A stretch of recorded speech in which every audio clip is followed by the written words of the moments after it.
ಬೆಂಗಳೂರಿನತ್ತ ಸಂಸದ ಪ್ರಜ್ವಲ್ ರೇವಣ್ಣ ಬೆಂಗಳೂರಿಗೆ ಬರೋದು ಪಕ್ಕ. ಬೆಂಗಳೂರಿನತ್ತ ಅತ್ಯಾಚಾರ ಆರೋಪಿ ಸಂಸದ ಪ್ರಜ್ವಲ್ ರೇವಣ್ಣ ಇವತ್ತು ಬೆಂಗಳೂರಿಗೆ ಬರೋದು ಕನ್ಫರ್ಮ್. ಕೊನೆಗೂ ವಿಮಾನ ನಿಲ್ದಾಣಕ್ಕೆ ಪ್ರಜ್ವಲ್ ರೇವಣ್ಣ ಆಗಮಿಸಿದ್ದಾರೆ.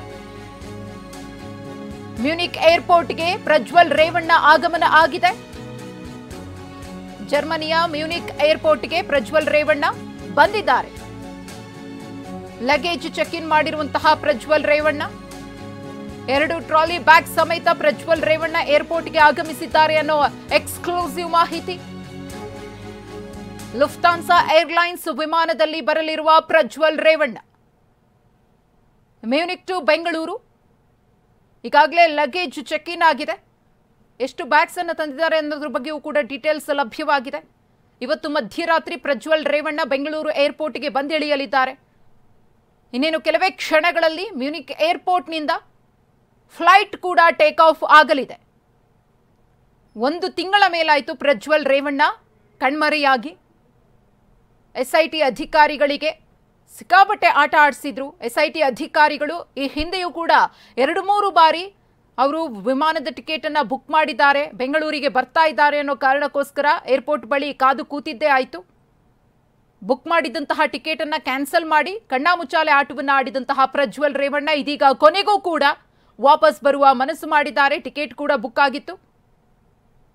ಇವತ್ತು ಅವರು ಮ್ಯೂನಿಕ್ನಿಂದ ಹೊರಡ್ತಾರೆ. ಇನ್ನೇನು ಕೆಲವೇ ಕ್ಷಣಗಳಲ್ಲಿ ಫ್ಲೈಟ್ ಕೂಡ ಟೇಕ್ ಆಫ್ ಆಗುತ್ತೆ. ಇವತ್ತು ಮಧ್ಯರಾತ್ರಿ 12:30 ಸುಮಾರಿಗೆ ಭಾರತೀಯ ಕಾಲಮಾನ ಅವರು ಬೆಂಗಳೂರಿಗೆ ಲ್ಯಾಂಡ್ ಆಗುವ ಸಾಧ್ಯತೆಯೂ ಕೂಡ ಇದೆ.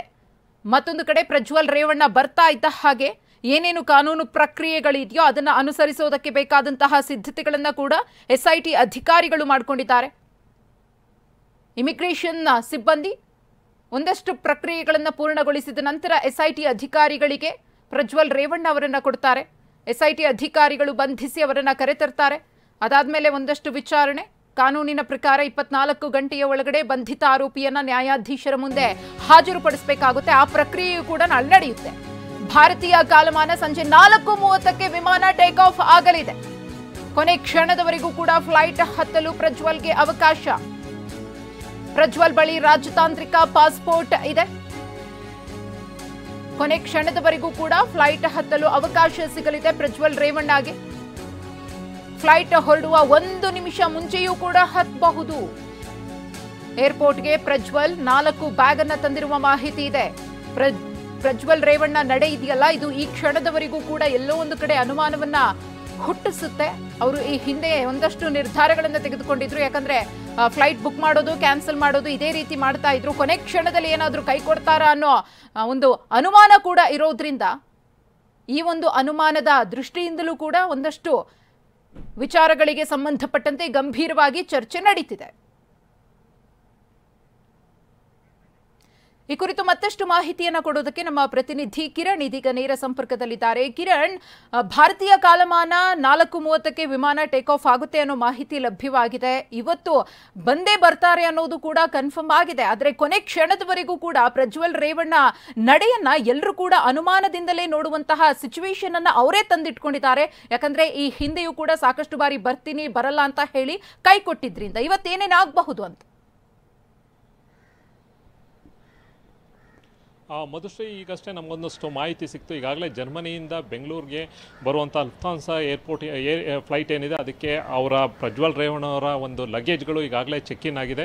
ಇನ್ನೂ ಬೋರ್ಡಿಂಗಿಗೆ ಕೆಲವೇ ನಿಮಿಷಗಳಿದೆ. ಇನ್ನು 3-4 ನಿಮಿಷ ಇದೆ ಆ ಬೋರ್ಡಿಂಗ್ ಒಳಗಡೆ ಹೋಗೋಕ್ಕೆ. ನಂತರ 4:30ಗೆ ಟೇಕ್ ಆಫ್ ಆಗುತ್ತೆ ಅಂತ ಇದೆ. ಇಲ್ಲಿಗೆ 12:30ಗೆ ಬೆಂಗಳೂರು ಏರ್ಪೋರ್ಟ್ಗೆ ಬರ್ತಾ ಇದೆ. ಈಗ ಸಂಬಂಧಪಟ್ಟಂತೆ 4 ದಿನ ಹಿಂದೆಯೇ ಪ್ರಜ್ವಲ್ ರೇವಣ್ಣ ವಿಡಿಯೋ ಮೂಲಕ ನಾನು 31ನೇ ತಾರೀಕು ಬೆಳಗ್ಗೆ 10 ಗಂಟೆಗೆ SITಗೆ ತನಿಖಾಧಿಕಾರಿಗಳ ಮುಂದೆ ಹಾಜರಾಗ್ತೀನಿ ಅಂತ ಹೇಳ್ತಾರೆ. ಅದೇ ಥರ ನಾವು ಕೂಡ 3 ದಿನ ಹಿಂದೆ ಆತ ಬುಕ್ ಮಾಡಿದಂಥ ಟಿಕೆಟನ್ನು ಕೂಡ ತೋರಿಸಿದ್ವಿ. ಇಲ್ಲಿ 31ನೇ ತಾರೀಕು ಅಂದರೆ 30ನೇ ತಾರೀಕು ಅಲ್ಲಿ ಏರ್ಪೋರ್ಟ್ ಜರ್ಮನಿಯಿಂದ ಇಲ್ಲಿಗೆ ಬೆಂಗಳೂರಿಗೆ ಬರುವಂಥ ಏನು ಒಂದು ಟೈಮಿಂಗ್ಸ್ ಇದೆ ಇಲ್ಲಿ ಅದನ್ನೆಲ್ಲವೂ ಕೂಡ ಹೇಳಿದ್ವಿ. ಈಗಾಗಲೇ ನೀವು ಹೇಳಿದಂಗೆ 2-3 ಬಾರಿ ಅವರು ಟಿಕೆಟನ್ನು ಬುಕ್ ಮಾಡಿಕೊಂಡು ಒಂದು ಸರಿ ಪೋಸ್ಟ್ಪೋನ್ ಮಾಡಿದರು, ಒಂದು ಸರಿ ಕ್ಯಾನ್ಸಲ್ ಕೂಡ ಮಾಡ್ಕೊಂಡಿದ್ರು. ಅದೇ ಸಂದರ್ಭದಲ್ಲಿ ಲಾಯರ್ ಮೂಲಕ ಕೂಡ 7 ದಿನ ನಂತರ ನಾನು ವಿಚಾರಣೆಗೆ ಹಾಜರಾಗ್ತೀನಿ ಅಂತಂದರು. ಅವಾಗಲೂ ಕೂಡ ಬರಲಿಲ್ಲ.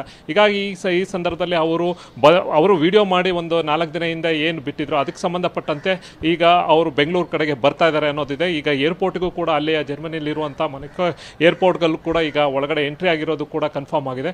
ಅವರು ಇನ್ನು ಕೆಲವೇ ಬೋರ್ಡಿಂಗನ್ನು ಪಾಸನ್ನು ತೊಗೊಂಡು ಒಳಗಡೆ ಫ್ಲೈಟ್ಗೆ ಬರ್ತಾರೆ. ಅಲ್ಲಿ ಆದಮೇಲೆ 4:30ಗೆ ಅಲ್ಲಿಂದ ಟೇಕ್ ಆಫ್ ಆಗಿ ಇಲ್ಲಿಗೆ ಬೆಂಗಳೂರಿಗೆ ಒಂದು 12:30ಗೆ ಮಿಡ್ನೈಟ್ 12:30ಗೆ ಬರ್ತಾರೆ. ಇದಾದ ನಂತರ ಇಲ್ಲಿ ಈಗಾಗಲೇ ಏನು SITಯ ಮುಖ್ಯಸ್ಥರು BK ಸಿಂಗ್ ಅವರು ಕೂಡ ಇವತ್ತು ಪೊಲೀಸ್ ಆಯುಕ್ತರಾದ ಬೆಂಗಳೂರು ಪೊಲೀಸ್ ಆಯುಕ್ತರಾದ ದಯಾನಂದ್ ಅವ್ರನ್ನೂ ಕೂಡ ಭೇಟಿ ಮಾಡಿದ್ರು. ಒಂದಷ್ಟು ಸೆಕ್ಯೂರಿಟಿಗೆ ಸಂಬಂಧಪಟ್ಟಂತೆ ಇರ್ಬೋದು, ಜೊತೆಗೆ ಯಾವ ಗೇಟಿಂದ ಆತನನ್ನು ಕರ್ಕೊ, ಯಾಕೆಂತಂದರೆ ಆತನ ಲುಕೌಟ್ ನೋಟಿಸ್ ಇರೋದ್ರಿಂದ ಆತ ಒಳಗಡೆ ಎಂಟ್ರಿ ಆದ ತಕ್ಷಣ ಅಲ್ಲಿದ್ದಂಥ ಇಮಿಗ್ರೇಷನ್ ಆಫೀಸರ್ಸು ಆತನನ್ನು ಕಸ್ಟಡಿಗೆ ತೊಗೊಂಡು ನಂತರ ಯಾವ ಏಜೆನ್ಸಿಗೆ ಈತ ಬೇಕಾಗಿದ್ದಾನೆ ಅಂದರೆ ಇದು SIT ಅಧಿಕಾರಿಗಳಿಗೆ ಬೇಕಾಗಿರೋದ್ರಿಂದ ಅವ್ರಿಗೆ ಕಮ್ಯುನಿಕೇಟ್ ಮಾಡ್ತಾರೆ. ಈಗ ಆಲ್ರೆಡಿ SIT ಅಧಿಕಾರಿಗಳು ಅವ್ರ ಜೊತೆ ನಿರಂತರವಾಗಿ ಸಂಪರ್ಕದಲ್ಲಿದ್ದಾರೆ ಇಮಿಗ್ರೇಷನ್ ಅಧಿಕಾರಿಗಳ ಜೊತೆ. ಅವರು ಫ್ಲೈಟನ್ನು ಇಳಿದ ತಕ್ಷಣ ಆತನ ಲಗೇಜನ್ನು ಬಂದ ತಕ್ಷಣ ಇಮಿಡಿಯೇಟಾಗಿ ಅವರು ಕಸ್ಟಡಿಗೆ ತೊಗೊಂಡು ಇವ್ರಿಗೆ ಹ್ಯಾಂಡ್ ಓವರ್ ಮಾಡ್ತಾರೆ SIT ಅಧಿಕಾರಿಗಳನ್ನ ಹ್ಯಾಂಡ್ ಓವರ್ ಮಾಡಿದ ತಕ್ಷಣ ಆತನನ್ನು ಮತ್ತೆ ವಾಪಸ್ಸು ಬೆಂಗಳೂರಿಗೆ ಅಂದರೆ ಅವರ ಒಂದು ಆಫೀಸ್ಗೆ ಕರ್ಕೊಬರ್ತಾರೆ. ಮೆಡಿಕಲ್ ಮಾಡಿಸ್ಕೊಂಡು ಅವರ ಅರೆಸ್ಟನ್ನು ಅಲ್ಲಿಂದನೇ ತೋರಿಸ್ತಾರೋ ಅಥವಾ ಇಲ್ಲಿ ಬಂದು ಅವರ ಆಫೀಸಿಗೆ ಬಂದು ನಂತರ ಅರೆಸ್ಟನ್ನು ತೋರಿಸ್ತಾರೆ ಅನ್ನೋದು ನೋಡಬೇಕಾಗಿದೆ. ಒಟ್ಟಾರೆ ನಂತರ ಅರೆಸ್ಟನ್ನು ನೋಡಿಸಿ 24 ಗಂಟೆ ಒಳಗಡೆ ಆತನನ್ನು ನ್ಯಾಯಾಧೀಶರ ಮುಂದೆ ಹಾಜರುಪಡಿಸ್ಬೋದು. ಅದು ಓಪನ್ ಕೋರ್ಟ್ಗೆ ಇರ್ಬೋದು ಅಥವಾ ಅವರ ಮನೆ ನಿವಾಸಕ್ಕೆ ನ್ಯಾಯಾಧೀಶರ ನಿವಾಸಕ್ಕೂ ಕೂಡ ಹಾಜರುಪಡಿಸಿ ಮತ್ತೆ ಅವ್ರನ್ನ ಕಸ್ಟಡಿಗೆ ಅಂತೂ ತಗೋತಾರೆ. ಈಗ ಒಂದು ಕನ್ಫರ್ಮ್ ಆಗಿರುವಂಥ ಆತ ಜರ್ಮನಿಲಿರುತ್ತೆ ಏರ್ಪೋರ್ಟ್ಗೆ ಈಗ ಫ್ಲೈಟ್ ಹತ್ತಕ್ಕೆ ಈಗಾಗಲೇ ಸಂಬಂಧಪಟ್ಟಂತೆ ಒಳಗಡೆ ಬೋರ್ಡಿಂಗ್ ಹತ್ರ ಬಂದಿದ್ದಾನೆ ಅನ್ನೋ ಒಂದು ಇನ್ಫಾರ್ಮೇಷನ್ ಸಿಕ್ಕಿದೆ. ಮಧುಶ್ರೀ, ಇನ್ನು ಕಿರಣ್, ಈಗ ಪ್ರಜ್ವಲ್ ರೇವಣ್ಣ ಹೊರಡ್ತಿದ್ದಾರೆ ಅನ್ನೋದು ಒಂದು ಕಡೆ ಚರ್ಚೆ, ಹಾಗೆಯೇ ಒಂದಷ್ಟು ಬೆಳವಣಿಗೆಗೆ ಕಾರಣವಾಗ್ತಾ ಇದೆ. ಮತ್ತೊಂದು ಕಡೆ SIT ಅಧಿಕಾರಿಗಳು ಕೂಡ ಈಗಾಗಲೇ ತಮ್ಮ ತನಿಖೆಯನ್ನ ಚುರುಕುಗೊಳಿಸಿದ್ದಾರೆ. ಪ್ರಜ್ವಲ್ ರೇವಣ್ಣ ವಿರುದ್ಧ ಕೇಳಿಬಂದಿರುವಂತಹ ಅತ್ಯಾಚಾರ ಆರೋಪ ಇರಬಹುದು, ಲೈಂಗಿಕ ದೌರ್ಜನ್ಯ ಪ್ರಕರಣ ಇರಬಹುದು, ಅದಕ್ಕೆ ಸಂಬಂಧಪಟ್ಟಂತೆ ಮಹತ್ವದ ಸಾಕ್ಷ್ಯಾಧಾರಗಳನ್ನ ಕೂಡ ಸಂಗ್ರಹ ಮಾಡಿದ್ದಾರೆ. ಅವರ ಮನೆಯಲ್ಲಿದ್ದಂತಹ ದಿಂಬು, ಬೆಡ್ಶೀಟ್ ಎಲ್ಲವನ್ನ ಕೂಡ ಸಂಗ್ರಹಿಸಿದ್ದಾರೆ. ಹಾಗೆಯೇ ಪ್ರಜ್ವಲ್ ರೇವಣ್ಣಗೆ ಕಾನೂನಾತ್ಮಕವಾಗಿ ಒಂದಷ್ಟು ಬಿಗಿಗೊಳಿಸುವ ನಿಟ್ಟಿನಲ್ಲಿ SIT ಅಧಿಕಾರಿಗಳಿಂದ ಹೂಡಬಹುದಾದಂತಹ ರಣತಂತ್ರಗಳು ಏನೇನು ಅಂತ ಆ ಸಾಕ್ಷ್ಯಾಧಾರಗಳ ಬಗ್ಗೆ ನಾವು ಮಾತನಾಡೋದಾದ್ರೆ ಮಧುಶ್ರೀ, ಈಗಾಗಲೇ ಪ್ರಕರಣ ದಾಖಲಾಗಿ 1 ತಿಂಗಳಾಯಿತು. ಈಗ ಸಂಬಂಧಪಟ್ಟಂತೆ ಯಾರದು ಕಂಪ್ಲೇಂಟ್ ಕೊಟ್ಟಿದ್ದಾರೋ ಅವ್ರದ್ದು ಬೇಕಾಗಿದ್ದಂಥ ಸ್ಟೇಟ್ಮೆಂಟ್ಗಳು 164 ಸ್ಟೇಟ್ಮೆಂಟ್ ಇರ್ಬೋದು, ಸ್ಪಾಟ್ ಮಾಜರ್ ಇರ್ಬೋದು, ಎಲ್ಲೆಲ್ಲಿ ಈ ಒಂದು ಘಟನೆ ಆಗಿದೆ ಅಂತ ಏನು ಆರೋಪ ಮಾಡ್ತಾ ಇದ್ದಾರೆ ಅದಕ್ಕೆ ಸಂಬಂಧಪಟ್ಟಂತೆ ಸಿಕ್ಕಂಥ ಸಾಕ್ಷ್ಯಾಧಾರಗಳನ್ನ ಎಲ್ಲವೂ ಕೂಡ ಕಲೆ ಹಾಕ್ಕೊಂಡಿದ್ದಾರೆ. ಈಗ ಸಂಬಂಧಪಟ್ಟಂತೆ ಅಂದರೆ ಇನ್ವೆಸ್ಟಿಗೇಷನ್, ಅದರಲ್ಲೂ ಕೂಡ ಒಂದು ಇನ್ವೆಸ್ಟಿಗೇಷನ್ ಸಂಪೂರ್ಣವಾಗಿ ಮುಗಿಸಿದ್ದಾರೆ. ಕೇವಲ ಈಗ ಇರುವ